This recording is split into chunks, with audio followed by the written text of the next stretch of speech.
Hi, Ian Fox here. Yes, with yet another episode of Guest Safety Officer Lobby Group. I'm here with my co-host, as contractually stipulated, Gary Twining-Wright. Yeah. Anyway, he's here, and I'm here to let you know that we went to a show. We went to the NEC, the security event show on Tuesday, first day on the 25th. Yeah, so Gary, first of all, let's quickly have a brief outline of why you are such an authority within the industry. I'm saying this guy because he did, guys, because he did an AI bio. It's brilliant. Anyway, carry on, Gary. Okay, thank you, Ian, for the fantastic intro as per normal. I'm not going to read my AI bio because it will just take too long. But to sum it up in a few sentences, I've been in the industry for 37 years. I've done everything you can possibly do in the industry, from close protection, training, door supervising, static guarding, response teams, NHS response worker, trainer. I think I've said trainer, but I've never done cybersecurity. As I always say, it's not my bag. So I hand back to you, to the wonderful Ian Fox. Oh, well, no. It's just before we progress on to me.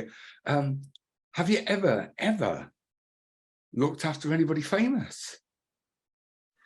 Funny you should say that, Ian. I've looked after many famous people and lots of rich people. So, as you know, I'm not one to name drop, but I did go to a Rolling Stones gig once, but that's as far as I'm going to say at that point. Oh, right. Okay. A bit boring, no, won't tell us anything. Still, hopefully, yeah, we'll find out more details later on. Yeah, anyway, my name's Ian Fox. I'm a security generalist. I'm a generalist generally.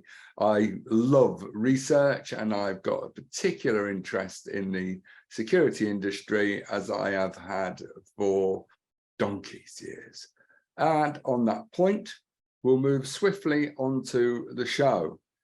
The purpose of going to the NEC last Tuesday was so that we could stay abreast of what's happening in the industry, because continuous professional development and maintaining your knowledge about what's happening elsewhere is really good. I mean, what do you think? Do you think continuous professional development is important, Gary?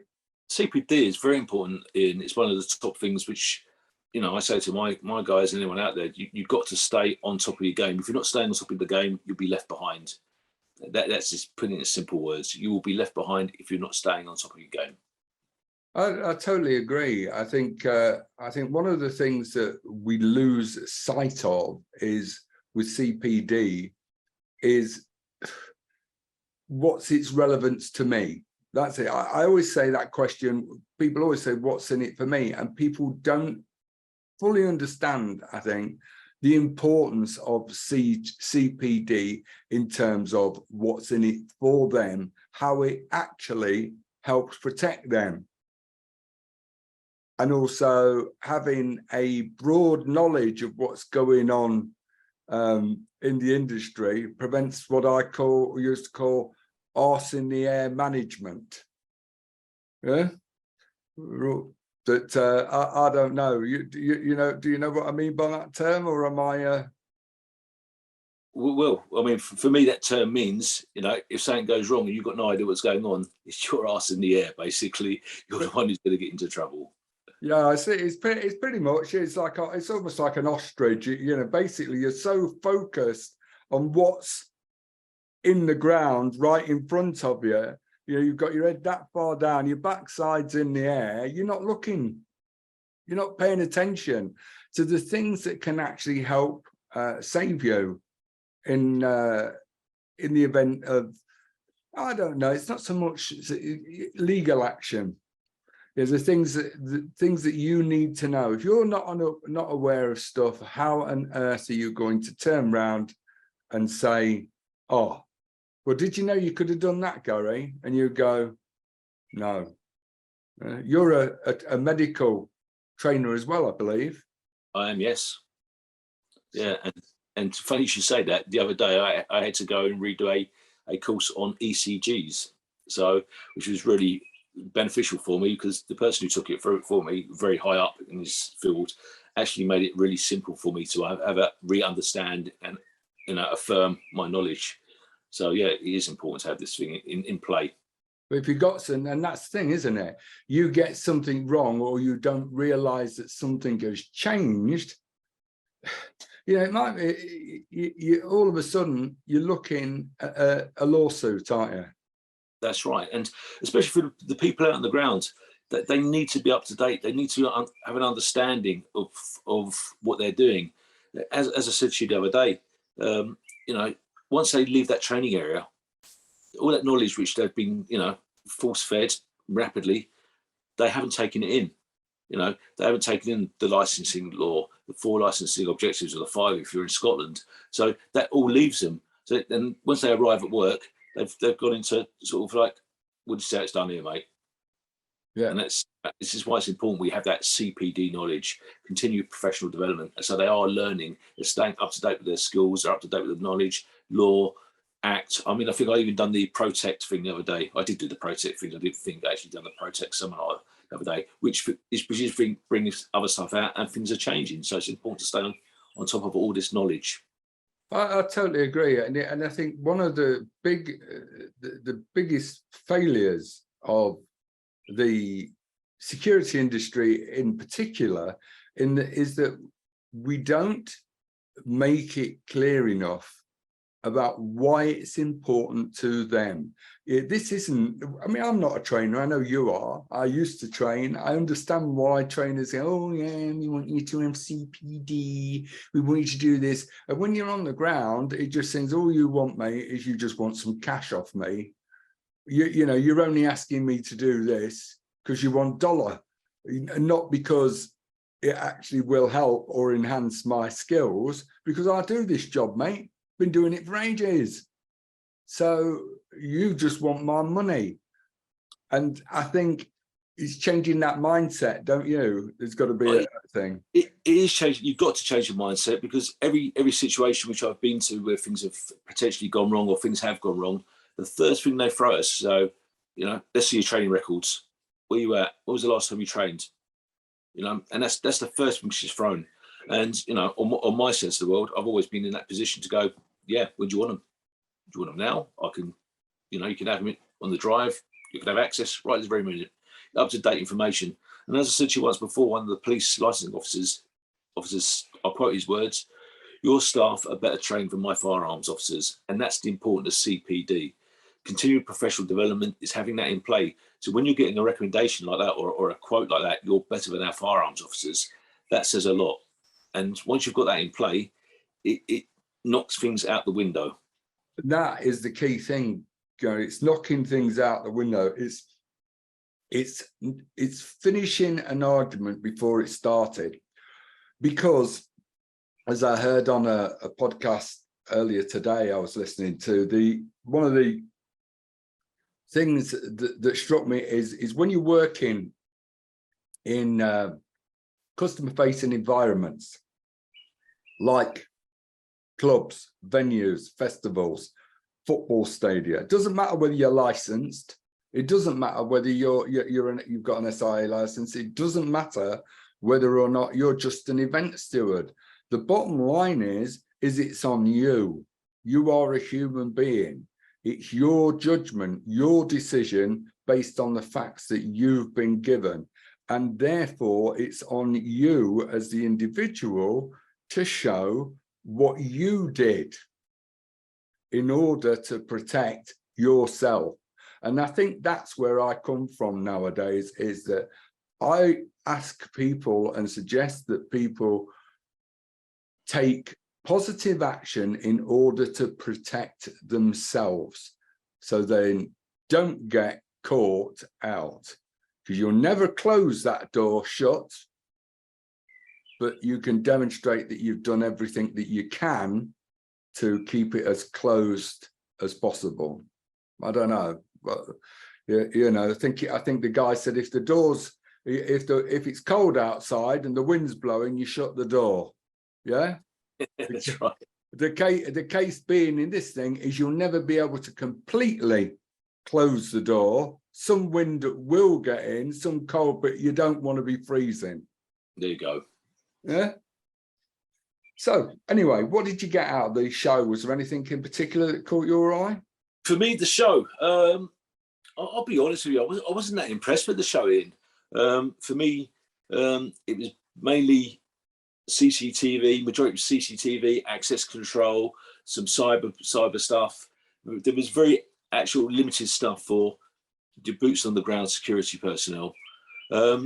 When I went through to the health and safety side, that was a bit more interesting. They had stuff for us regarding stretchers, certain types of stretchers. And there was another major company who we deal with who also spoke about anti-acid spray. So if someone gets sprayed, that was quite interesting. And also we spoke about someone else about regarding the systems and that aid training, which we're looking forward to putting people staff through. So on the health and safety side, that was great stuff. But on the security side, I felt very let down, to be honest with you.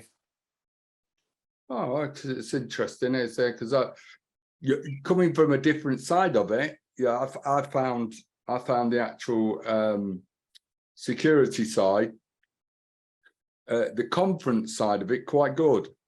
You know, in terms, and in terms of there was some really good conferences there, and some good little seminars, and I attended. I think that's where I spent most of my time, as you well know. It's you know, did everything like, say, Protect, Martin's Law, listen to Figen Murray, listen to one about behavioural detection officers. Lee Doddridge was there. I got to hear an old friend of mine, Brian Simms, who runs quite a lot of seminars, actually runs a magazine. So we're hoping to catch up again soon and talk about all matters guest safety officer. Also got to speak to a guy called Jake Deadman, who is a CT journalist, used to be with Counterterrorism for Business, now works with a company called Evendia, sorry, I can never say that word right, so apologies there to Jake. But yeah, you know, it was really, really useful to hear these different voices, and that's what I mean, the wider picture. And that's what I'm more interested in with what we're doing here. Yeah. So, you know, I don't know how things are going to go, but I think in terms of helping us lay down the foundations for the narrative that we want to set for guest safety officers, I think that was quite useful. Yeah, I agree with you. Some very good seminars there. There's some very poor ones as well, which I'm not going to mention. But some very good. Yeah, but you know, let's. But yeah, I was a bit surprised that the SIA weren't there. I would have thought they would have been there to support it, but they weren't there. But generally, there was some very good seminars going on there. As the ones you actually said, the Protect one and Martin's Law, they were very good seminars. So on that side, the seminar side was very, very good. But as a point on the ground for the rest of the stuff, there wasn't really anything out on the ground for the boys and girls on the ground. As I say, I had to have a laugh with myself. I mean, there was a lot of access control, and as you know, I used to do a lot of penetration and infiltration testing. And there was a company there, I won't mention names, but they were going to me, oh, our system works really well, it's facial recognition, etc., etc. I went, that's great. So I actually took a photograph of their salesperson, put it on my phone, put it up against the screen, and got in. And they said to me, oh, they can change access on that. I didn't find out if they did, but I proved you can still use someone else's pictures to get in.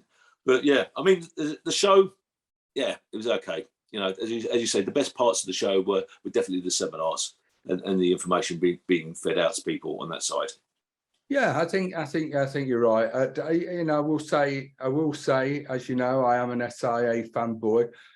I believe Tracy Lilly, who's the head of the ACS, the Approved Contractor Scheme, was actually there for most of the day. Unfortunately, I didn't quite had hoped to catch up with her, but sadly missed her. But she was on the ground. Boots were on the ground, so I think it's important to say that. And she was seen and noticed. The other side of things that I just want to sort of touch on. It was great to meet Martin Murray as well, and to hear his views as a former club owner. And he's as you know, he's a bit of a supporter of ours at the moment, wants us to succeed, which is great. Thanks, Martin. And what did he do? Oh yes, I remember. He was very kind, bought me a burger at the end of the day because I was hungry. Yeah, sorry. And he also got you, didn't he, to kiss me? You've made that very wrong there, Ian. I kissed I didn't make it wrong. I don't blame you. You know. Dawn Dines asked me, put a request in, is what I saw. Dawn Dines? Dawn Dines, we know who Dawn Dines is. Dawn Dines is the lady who runs SOS, which is stop. Was it? I've now forgotten what. About spiking. Yeah, about spiking. Yeah, you were too busy kissing me. I was too busy kissing you. So Dawn requested that I give you a big hug and a kiss when I see you from her, which I said I didn't want to do, but then Martin forced me to do it, and I did it for the picture. So right. So you were forced to do it then. Yeah. He wasn't, folks. He couldn't wait. I don't blame him. Look. Do you have a copy of that picture? Yeah. It's a shame you can't share it. Well, don't worry. You can. You've got a copy, I know. And I'm sure Dawn will share it. So, yeah, that was good. And I'll tell you what's really nice about, I must mention Dawn here on a serious note. She's doing some work to help, with our, for those that know, we did a show the other week with Olin Nonis from ACON, and we discussed knife crime. And from that, we've been working with quite a few people now to try, as guest safety officer, to get a project up and running. And we've got some very, very good people now working in the background to help us to launch this project in the next sort of few weeks there. And one of which, of course, is the lovely Dawn Dines. So I'm really pleased that she's got on board with our, plan, and she's supporting it, and hopefully we'll all get to help make the public benefit from what is a truly fantastic idea. So that basically, I think, sums up where we're at. Gary, you've got something to say, haven't you, about where we're heading with people who want to come on the show with products? Is that right?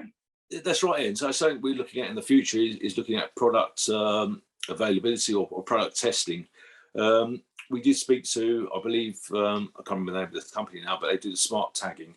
They want to come on and plug their products and give us a demonstration how to use it. So this is something we're going to be looking at on a separate situation rather than just talking about our knowledge base. So we're going to look at product testing and making sure that the guys and girls out on the ground, or the people on the ground, have got good, solid products-based knowledge of what's good out there and what's not good. Yeah, and I think that although that's going to run under the banner of the guest safety officer, for obvious reasons, if we want to talk about how to write something, although apparently I'm going to be replaced by AI now. Gary's already planning to put on some chat bot in my place. Who'd have thought? I've only been here a few weeks, and he's already taken over. So we're going to run it. It is going to be a separate thing. What Gary and I are doing is going to be different, and because the operational side of this is, does it work? Will it help? Is so important. Then obviously I won't be there. That is going to be Gary's bag. So if you want to talk to Gary, you need to be contacting Gary, and I'm sure he will have his details put somewhere. Yeah, I'll make sure they're put somewhere. I think we can put my guest safety officer email address up on the bio. How about that? Okay, well, okay, we can do that. That sounds good. All right then.